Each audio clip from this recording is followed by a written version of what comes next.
Bam. This is Nelson Aspen and also Milton Long, and you're watching the Break It Down show. All right. Yeah. Aliases. I love it.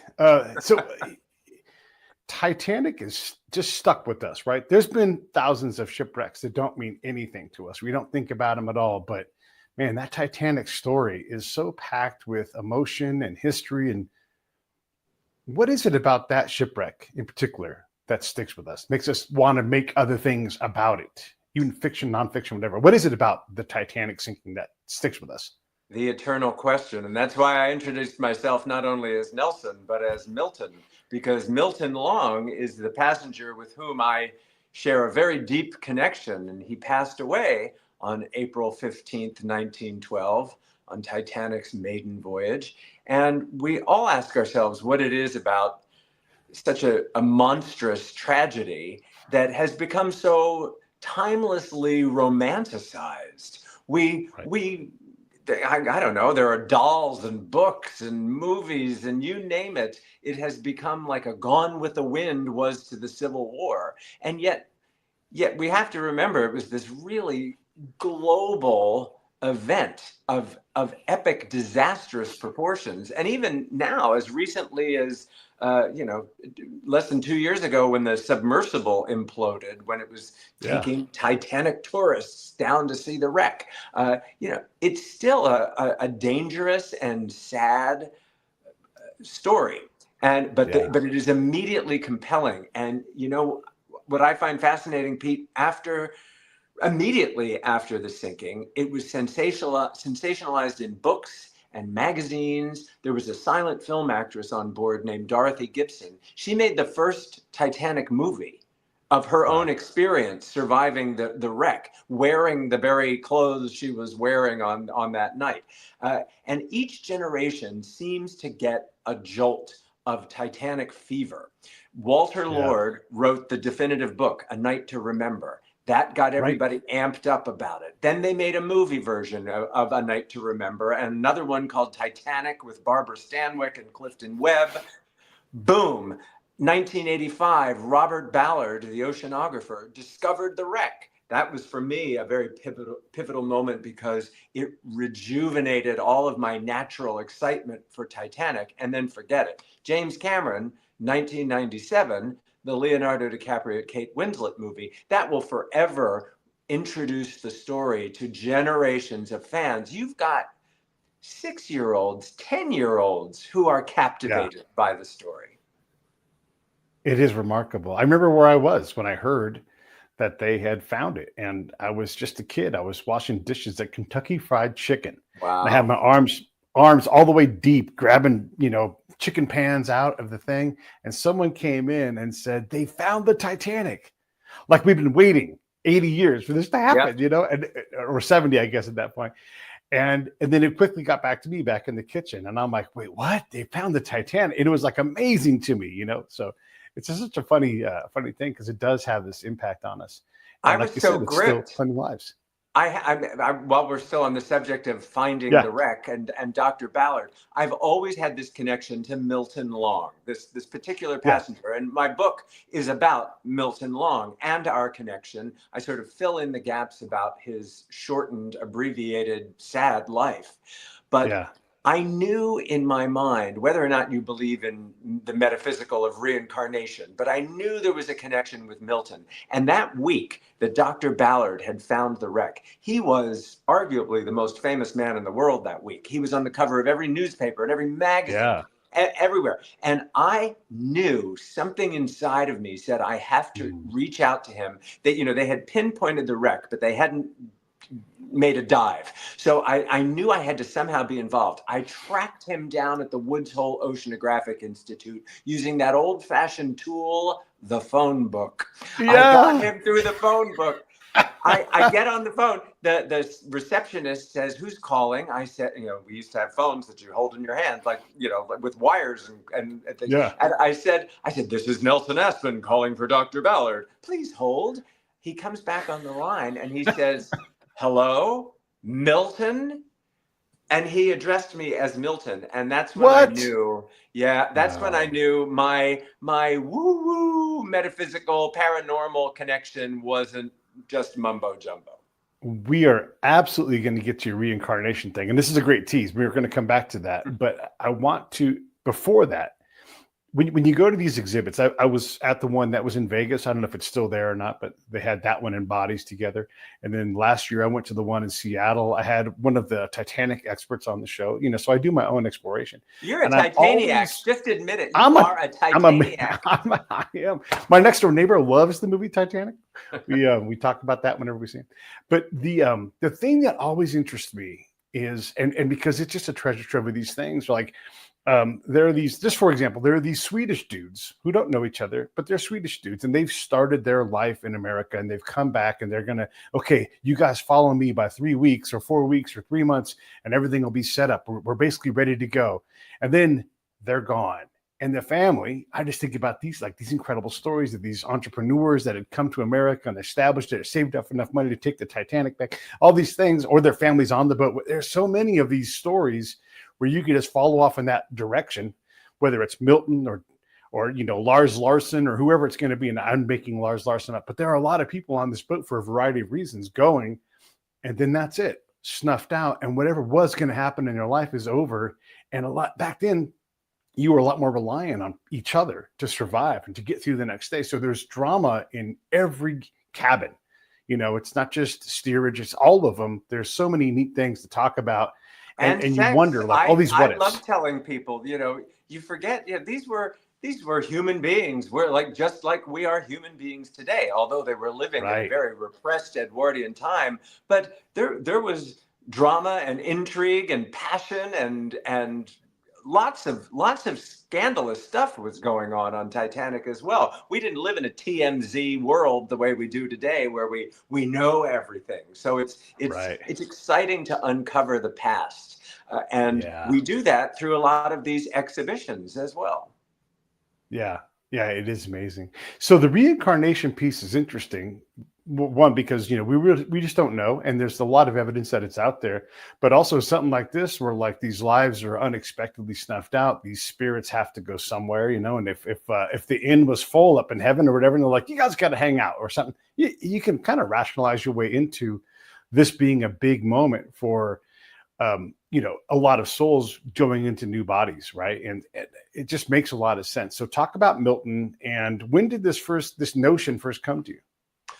Well, basically my entire life. This has been something that has been revealing itself to me through clues and dreams and coincidences, like Dr. Ballard calling me Milton. They've all added up. And a couple of years ago, I started co-hosting a podcast called Titanic Talk. And my network of Titanic colleagues really broadened. Authors, historians, descendants of passengers, wide actors from the films, you name it. And as that experience grew, I realized that I wanted to contribute my little bit to the Titanic legacy through Milton. When people say they're reincarnated, usually they say, oh, I was Henry VIII in a past life. Or, oh, yeah, I was Cary Grant. It's never anybody obscure. But for me, I feel as if I were Milton Long, who is very obscure. He's a tiny footnote in the Titanic story. So I was able to take what little information I had about him. I knew of where his travels were before he boarded the Titanic. A few firsthand accounts. I knew something about his family. So I did a very forensic investigation into his life. And the greatest tool that I had for that was a friendship he made while on Titanic with another young man who survived. That young man was named Jack Thayer, and he wrote a letter to Milton's parents, a condolence letter, and also to say about how special their son was, how bravely he'd faced the end, and Jack enclosed a photograph of himself to the family of Milton Long and requested if they could send him a photograph back of Milton. And that it read to me like a love letter. It was two men living in Edwardian times, a very repressed society, especially among first-class passengers. You know, we're dealing with very wealthy, elite folks here. And I thought, you know, maybe I'm carrying the baton for Milton. I'm living the life he didn't get to live. So the premise of my book, it's a historical fantasy. It's not a biography of Milton Long. It's a fantasy about, okay, Milton perishes on the Titanic, and it's very historically accurate about his passing. But he wakes up inside the body of a very extroverted, very openly happy person in modern New York City. So it becomes an odd couple story. You've got a buddy movie, two souls, one body, and they have to solve the mystery of Milton's unrequited love, which also is historically accurate. So I had a really good time writing that adventure together. Yeah. Yeah.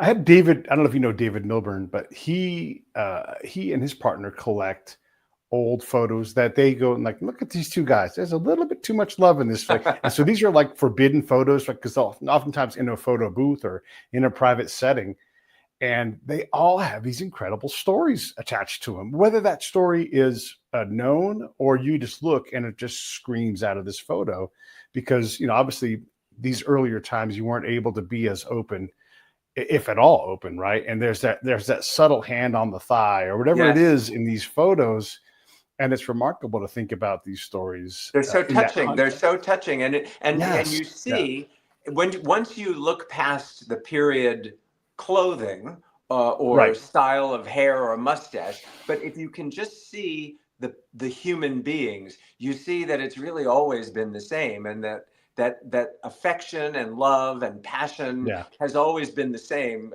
in every generation. And of note, Jack Thayer, who survived, did not have a happy ending. He went on to marry and have 4 children, but he ultimately took his own life at the age of 50, and he had everything in the world going for him. But one of the things we have to remember about Titanic, and it's easy to say when you get swept up, oh, the movie and it's sinking, and oh, they got it, so-and-so lived and so didn't. But for the survivors, not only was it a horrendous 9/11 kind of disaster to witness and try and live through, but afterwards there was survivor's guilt and the post-traumatic stress. Jack Thayer was not a single suicide after Titanic. There were a lot of unhappy endings for survivors as well. Yeah. It's easy to get comfortable with your own demise when you've watched so many people who are in one moment alive, and then you literally have to row your boat, turn your back on them, and you know, hear them expire and know that they're dying by the second. And Jack Thayer was on, you know, he was, you know, the men, young men especially, were not allowed in the boats. It was a women and children first scenario. So he was in the water and was able to survive standing on an upturned collapsible boat. So it was a miracle that he survived. And his testimony was one of the first to claim, and he illustrated it, of the ship breaking apart. And I mean, a lot of eyewitnesses swore it went down in one piece. And if you look at the early movies, it always goes down in as one. But he was the one that led to that conclusion that it split. And Dr. Ballard would not have located the wreck had the ship not split, because when he was searching in the deep waters, it was the debris field. When the ship broke apart, everything spilled out. The people, the clothing, the dishes, the luggage, the boilers. And that's what Dr. Ballard saw first. And he followed the debris field to the wreck. Yeah. Yeah, it's crazy.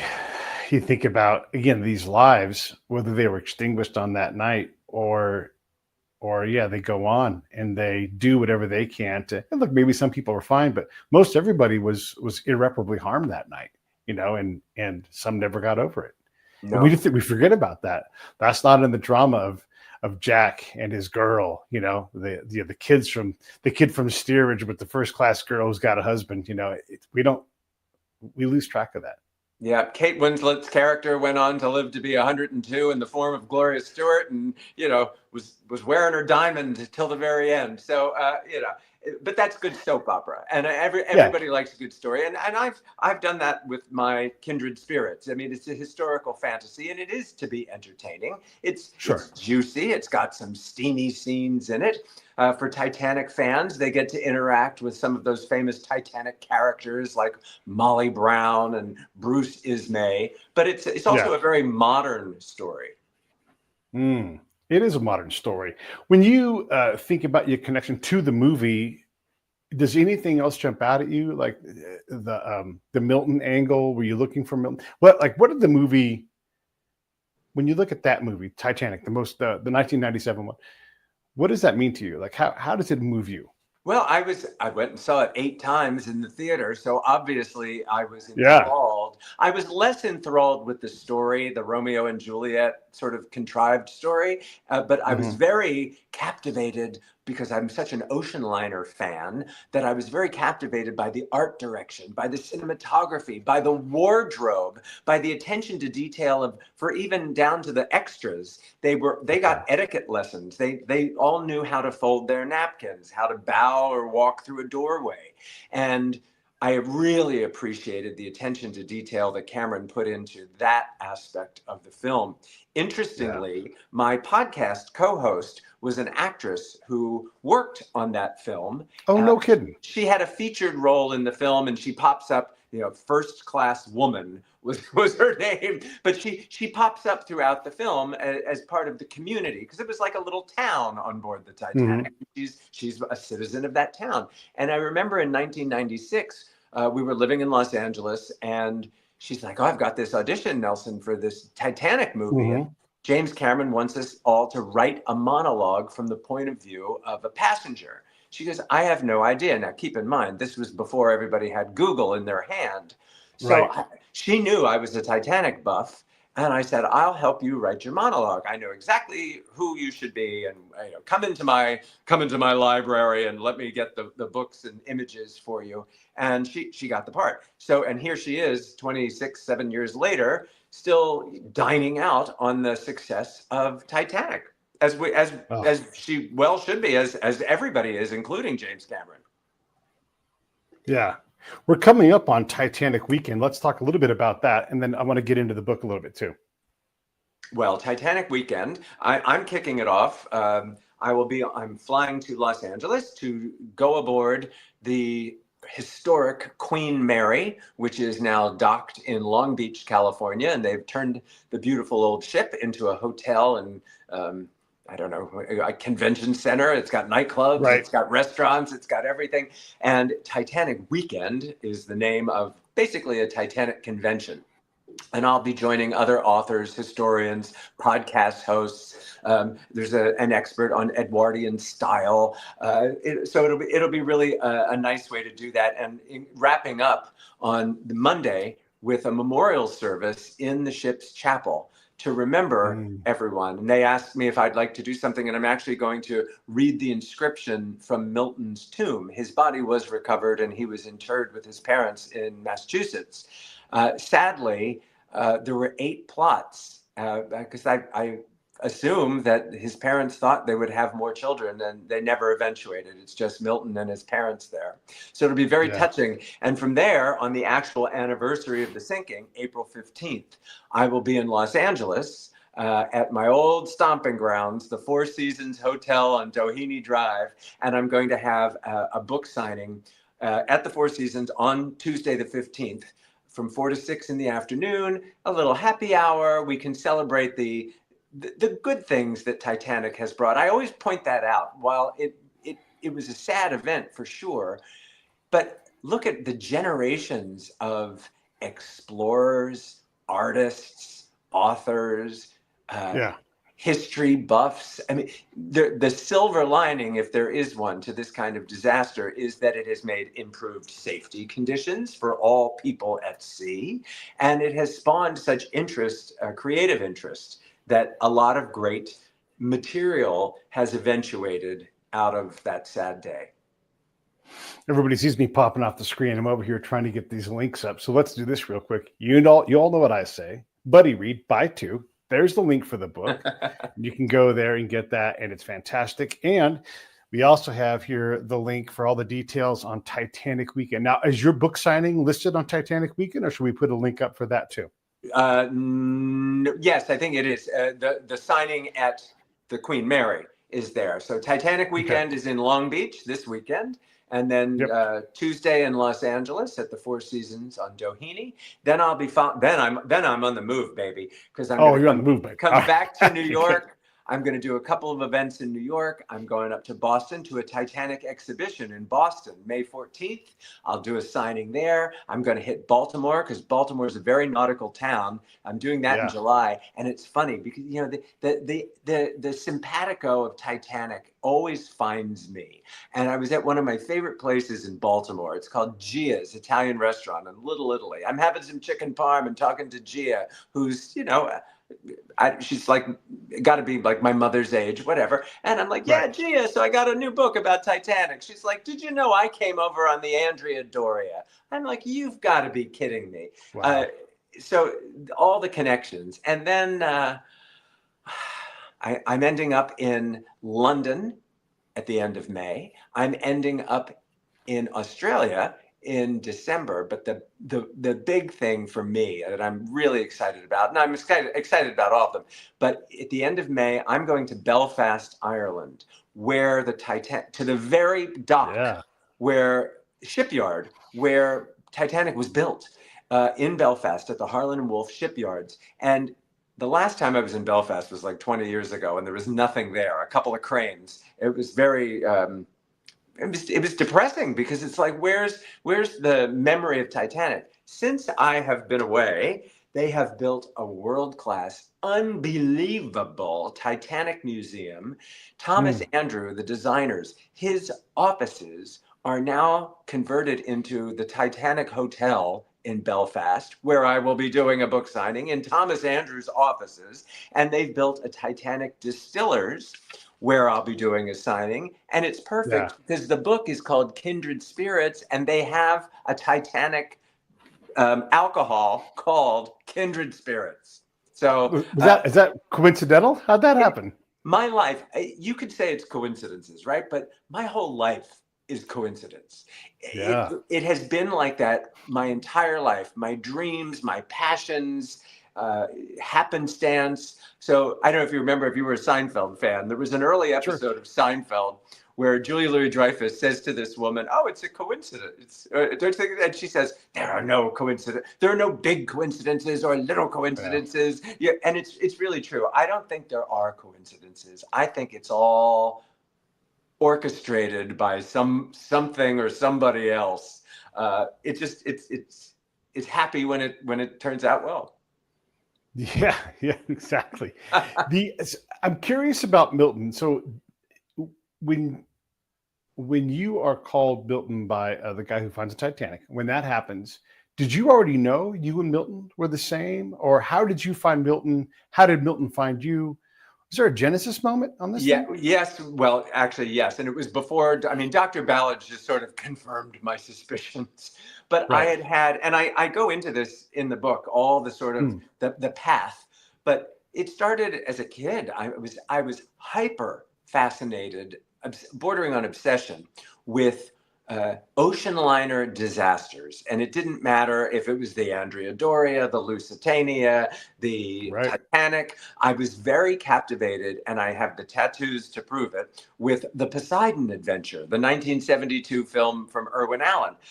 To the point of where I must have seen that at the movie theater 20 times. I became friends with the cast, lifelong friends with the cast, and would go to Titanic screenings, Poseidon Adventure screenings, and I wrote books on it. I mean, I was very involved with the Poseidon Adventure to a fanatical point. And everything I could get my hands on to read about Titanic, you have to remember, again, before the internet, this involved libraries. It involved bookstores. You didn't just Google or go down somebody's No. Instagram page and find things Right. out. You had to really work for it. All my book reports, all my essays, everything I did at school that if I could skew it to Titanic, it was about Titanic. And I had found a book I always assumed there was the story of Jack Thayer, who was, such an eyewitness, a helpful eyewitness to the ship sinking. And he always mentioned his friend. And it wasn't named Milton. It was Jack and his friend. And he told the story of how they left the ship, how he survived and his friend did not. And then one day, I think maybe in the early 1980s, I was in a bookstore in the South Street Seaport here in New York City. And there was a new book. And it named the friend as Milton Long. And having been mistakenly called Milton, and I enunciate pretty well. Nobody should be. I mean, I can understand if you say Nelson and maybe you think it's Norman or something, but Milton's a pretty weird name. That's pretty much of a reach.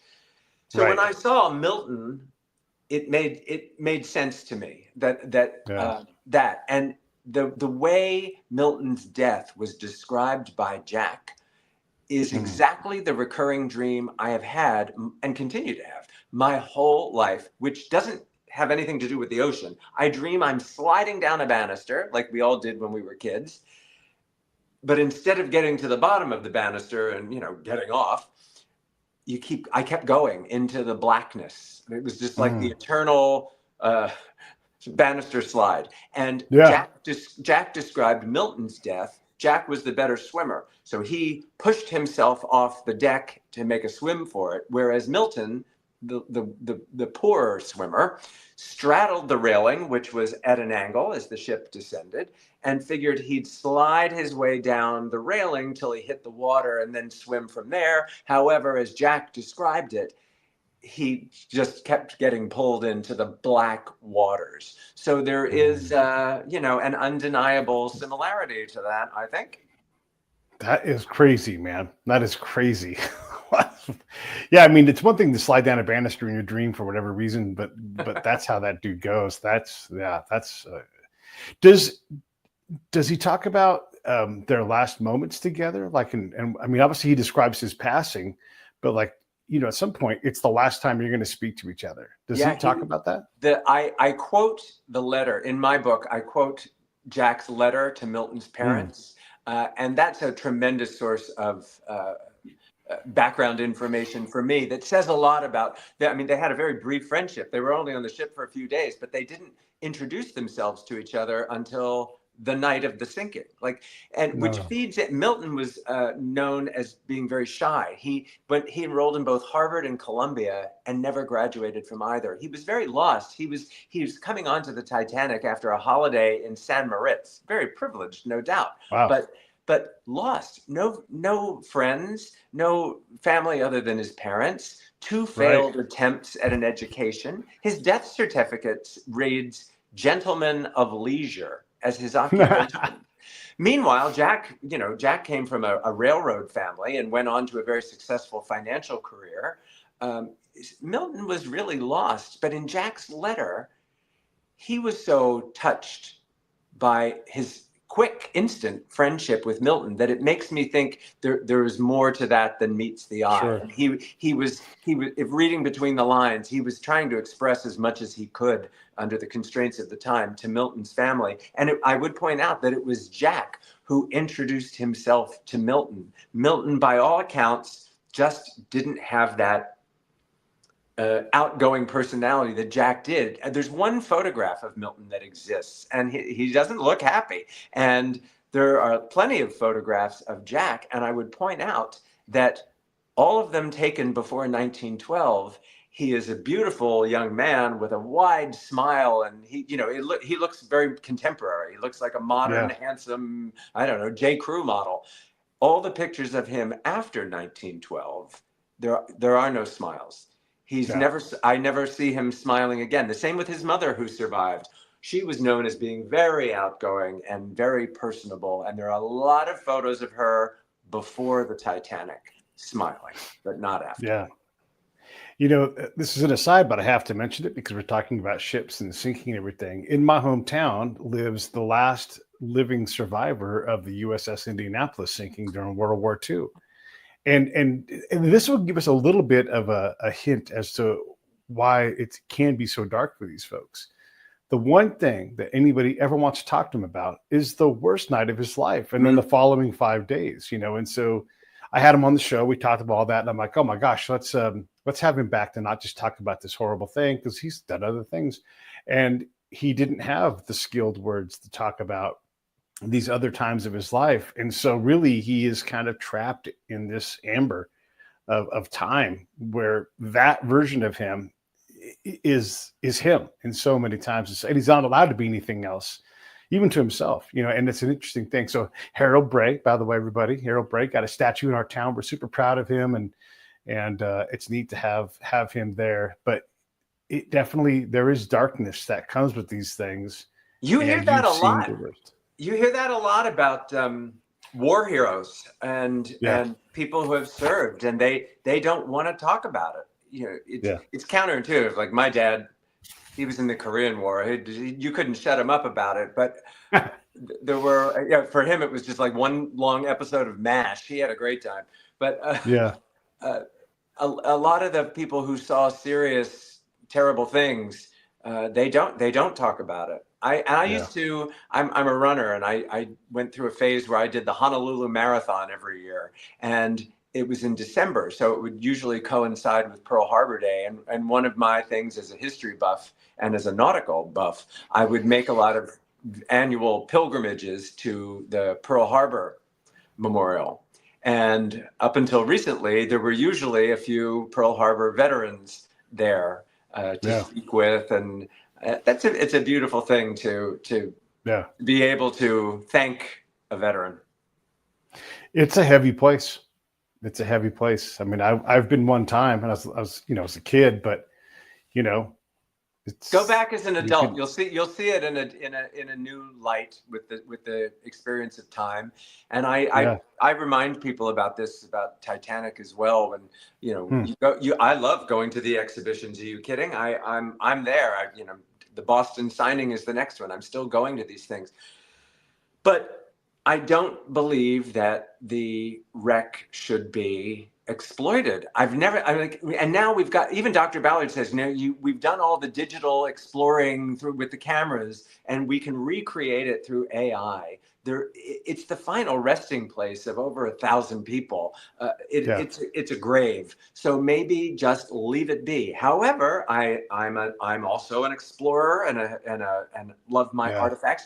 The debris field from the ship breaking and all the things that we love to see in the exhibitions, the teacups and the plates and the wallets, the perfume bottles and the boots, that's fair game. And quite frankly, that elicits more of a personal response to me to see a life vest. That's worth more to me than looking at a deteriorating passageway. Yeah, and a lot of that stuff's inaccessible now anyhow, right? As the ship continues to get closer and closer to being just a pile on the bottom of the ocean floor. Yes. It's definitely, there it does come a time, we have to study it to understand it. Definitely a passion for it. I remember right before they raised it, like if they could find it, if it was made out of solid gold, it wouldn't be worth the money to raise it. But I bet you that they've made a lot of money, and all the pieces that they have brought up. I mean, all the stuff, that came up from the bottom of the ocean has brought in a lot of money. Oh, when they first, plus movies and everything else. They first started harvesting because there were vast amounts of coal. Because the Titanic was powered, they're shoveling the coal into the furnace, and there were huge fields of coal around Titanic.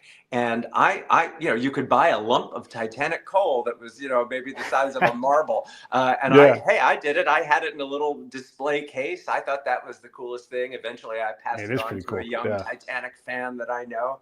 But everybody wants it. Everybody, whether they have a past life or not, everybody has a connection to Titanic. It's a story that it reaches across demographic and time. You mentioned coal.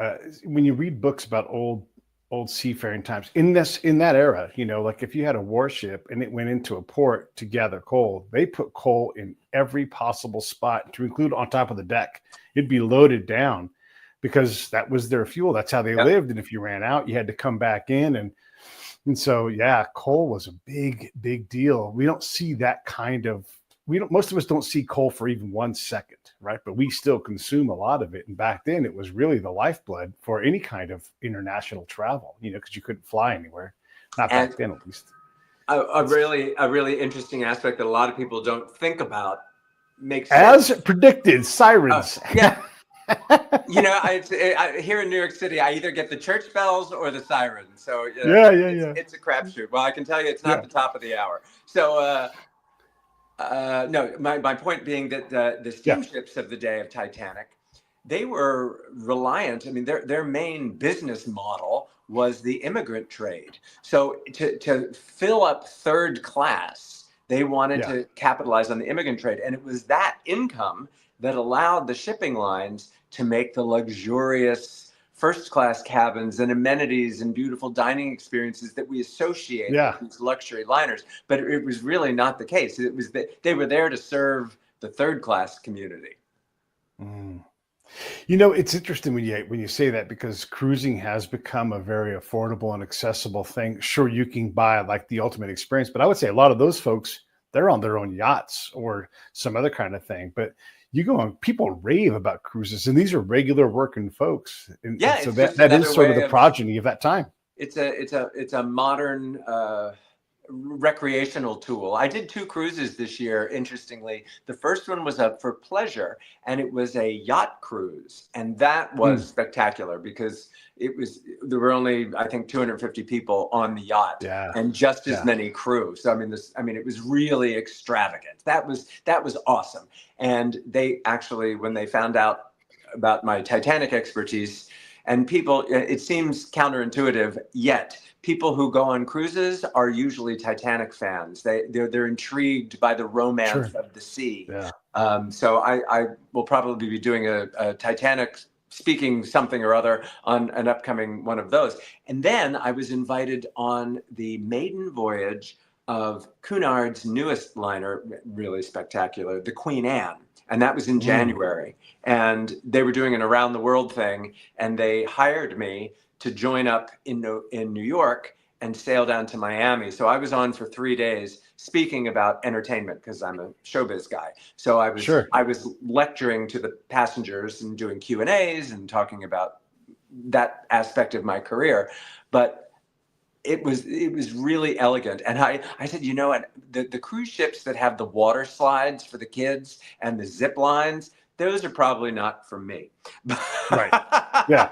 Yeah, I get you. Yeah. That's family stuff, right? Yeah. Yeah. Yeah. I'm just saying, I don't have a family. So right. There's nothing wrong with there's nothing wrong with just having a chilled adult kind of thing. Like I see those cruise lines and what's that? I've just got me and Milton.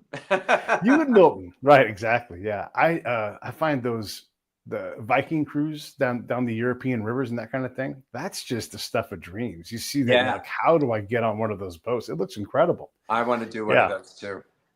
Yeah. The you mentioned the entertainment stuff, and quite often, like, these books turn into something else. Are you going to try to make this into a feature, or what are your thoughts? I don't write books with that intention. I have another series called Dancing Between the Raindrops, which I've written. There are 2 of those books out now. The third one will be coming out next year. So we'll have a nice little box set trilogy. To me, that seems like, oh my God, this is the perfect Netflix series. Dancing Between the Raindrops, those stories, it's very Jackie Collins, steamy, sexy, 80s, 90s, Hollywood, glitz, glamour, lots of name dropping. But with Kindred Spirits, I wanted to just tell Milton's story. However, being in the business that I am in, I'm delighted by how touched people have been by the love story here, and it's not, you're never going to make a Titanic movie that's like James Cameron's Titanic. You're never going to do a blockbuster like that. But it doesn't mean there aren't other Titanic stories to be told. It's not about the sinking. It's not about the special effects of the ship. This is an intimate story about someone whose life was cut short and finds redemption after the event. So yeah, we are actually having a few conversations about that. So that would be cool if it were to happen. But regardless, I just think it's cool. Here we are. Next week is the 113th anniversary of Titanic. Until now, Milton's name has really just been a little teeny tiny footnote in the story of Titanic. Right. But here we are, 113 years later. He's getting his time. Like, we're saying his name. We're having conversations about him. We're remembering him. It's, I think that's really, I'm proud of that. You should be. Yeah. I'm always a big proponent of, like, when you pass, someone writes about 150 words about you, and then that's it from almost all of us. And we do have a chance to do something else and grab someone from history. Billy the Kid was lost to history until someone like you went back and said, tell me about some of these crazy stories. And they found Billy the Kid and resurrected him from the dead. And now if he's not the first name from that era, he's in the top 3 that you think about when you think about the Old West. And here was this guy. So it could be that Milton becomes something else, or there's another Milton on there that turns into the thing. And I've always thought about this about Titanic, because the movies are always blockbusters. They're always big.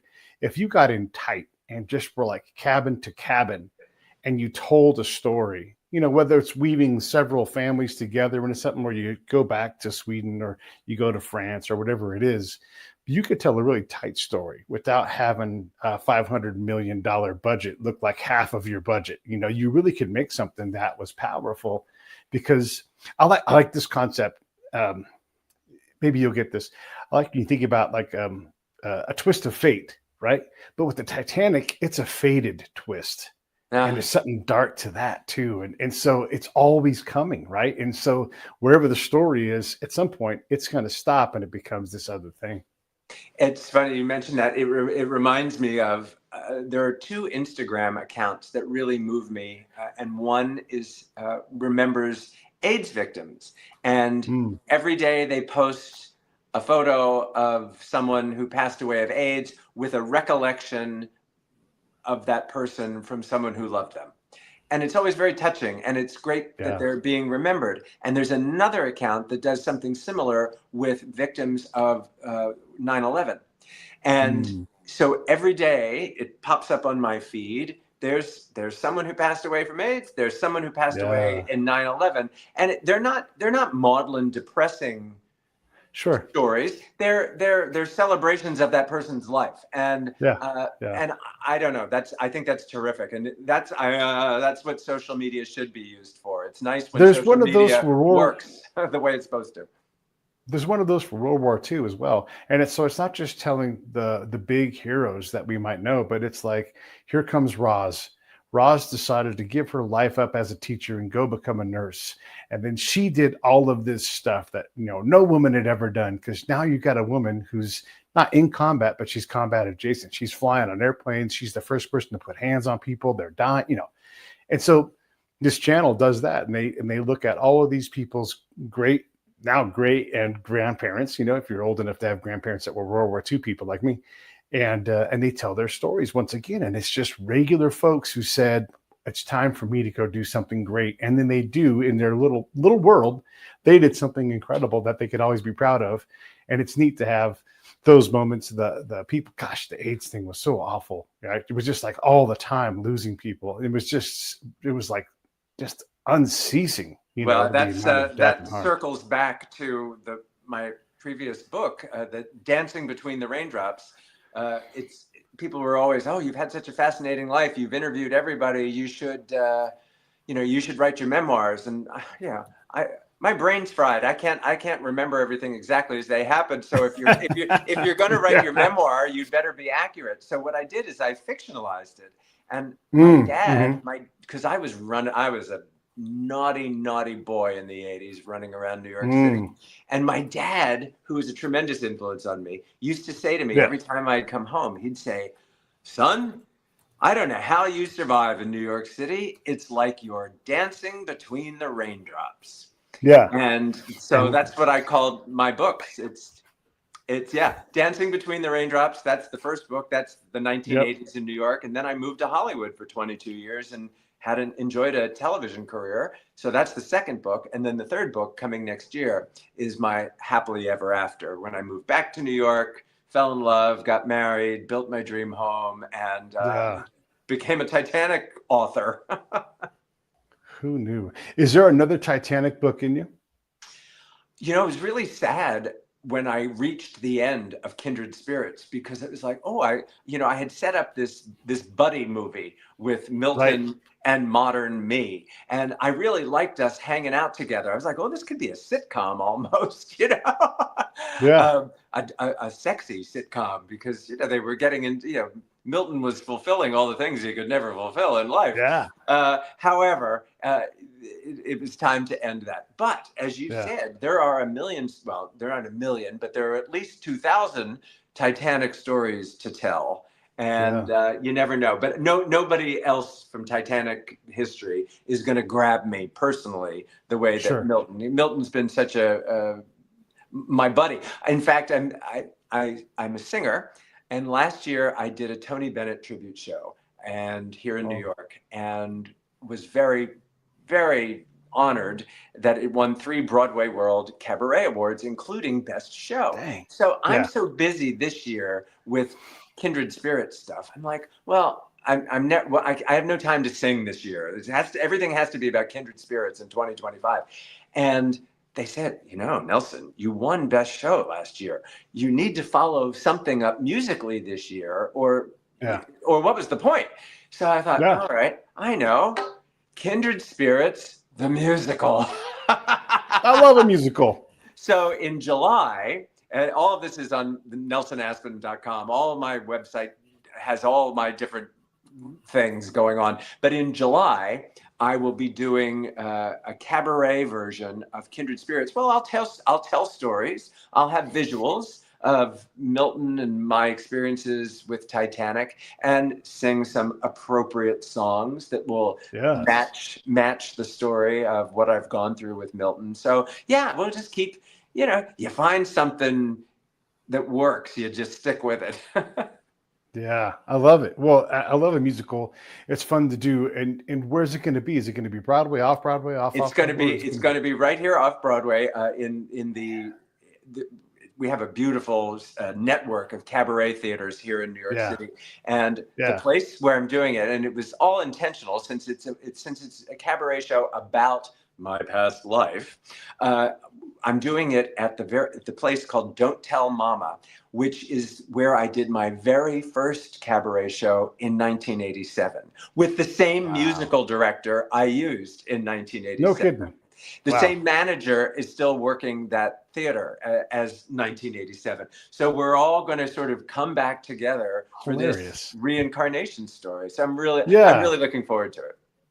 That is so much fun. I love that. It just so happens that it is probably not going to happen, but it is in the realm of possibility still that one of my projects will get turned into a musical. And it's the guy who loves the story's got a thing with baseball and his family, and of course they make things on Broadway, and so it is possible that you and I will be out there walking around on Broadway. We haven't had a good baseball musical since Damn Yankees. So I know, right? Like, look at me. I'm dancing like I'm at a musical, and I got my hat, But it can happen, right? And the story is powerful, and it's everything is there, right? It's just, every single project that happens was a long shot, for most of its existence until it became an actual thing. So we'll see how it goes, but everything looks like it might happen for right now. It's all about money. We can write the words, but what it is, and I find this is one of the themes in Dancing Between the Raindrops, and I find myself saying it at least once a day to people. That's showbiz. And sometimes it works and sometimes it doesn't. And you just kind of have to shrug and go, that's showbiz, because you can only do what you can do.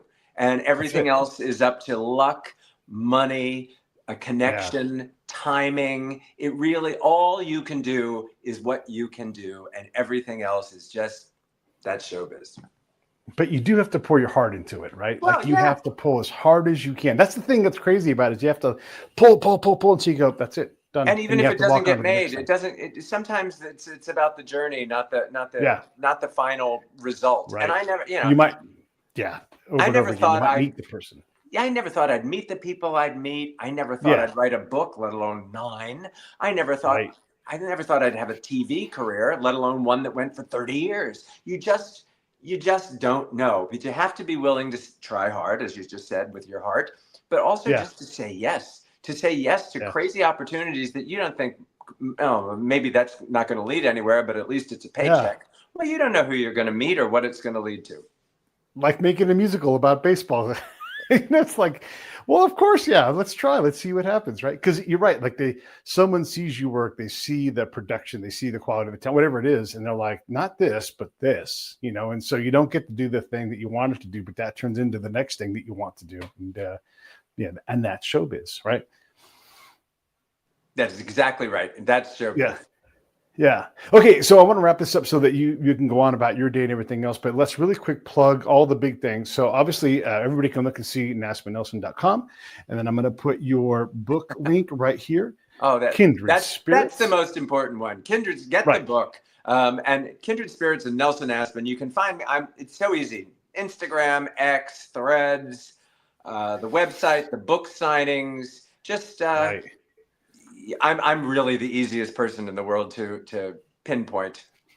And then your immediate schedule, where you're going to be the next week. Just tell everybody about that. This weekend, Titanic Weekend on board the Queen Mary in Long Beach, California. So I'll be there Saturday, Sunday, and departing on Monday morning. Is zooming up to Beverly Hills to go to the Four Seasons on Doheny Drive for the actual 113th anniversary of Titanic sinking on April 15th.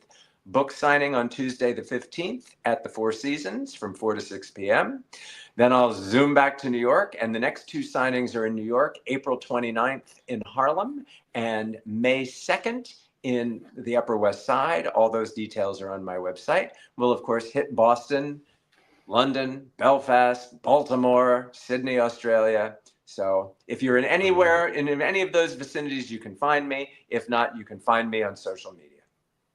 Perfect. All right. I'm going to turn this thing off. Everybody, thank you so much for watching. For sure, go support Nelson's work. Here, one more time, is the link for the book. Look, just go to Amazon and type in Kindred Spirits. You guys know what to do with this. And I'll come back in a moment here, Nelson, and say goodbye to you. Everybody else, take care, and I'll talk to you tomorrow.